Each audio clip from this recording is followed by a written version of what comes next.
Well, good morning, everybody. And let me say a couple of notes of appreciation. First of all, to the Prime Minister of Pakistan and to Field Marshal Munir, who were both incredible hosts. And whatever shortcomings in the negotiation, it wasn't because of the Pakistanis, who did an amazing job and really tried to help us and the Iranians bridge the gap and get to a deal. We have been at it now for 21 hours, and we've had a number of substantive discussions with the Iranians. That's the good news.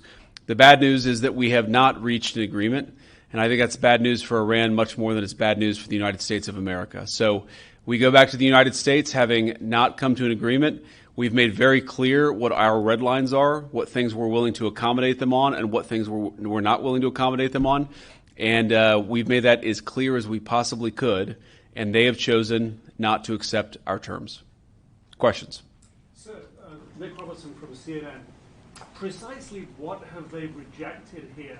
Can you help us understand it a little bit? Well, I won't go into all the details because I don't want to negotiate in public after we negotiated for 21 hours in private. But the simple fact is that we need to see an affirmative commitment that they will not seek a nuclear weapon, and they will not seek the tools that would enable them to quickly achieve a nuclear weapon. That is the core goal of the President of the United States, and that's what we've tried to achieve through these negotiations. Again, their nuclear program, such as it is, the enrichment facilities that they had before, they've been destroyed. But the simple question is, do we see a fundamental commitment of will for the Iranians not to develop a nuclear weapon, not just now, not just 2 years from now, but for the long term? We haven't seen that yet. We hope that we will.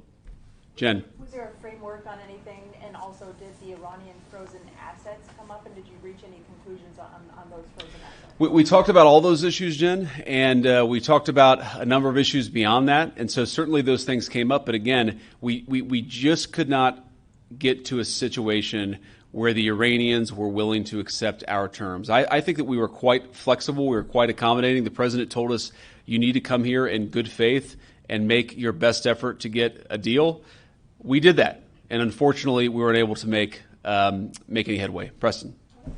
Mr. Vice President, how often did you communicate with President Trump throughout the negotiations? There were reports that there were multiple rounds, where there were breaks in between negotiations. How often did you communicate with the president throughout those rounds, and what was he saying as you were going through these negotiations that you said fell short? Yeah, obviously we were talking to the president consistently. I don't know how many times we talked to him, a half dozen times, a dozen times over the past 21 hours.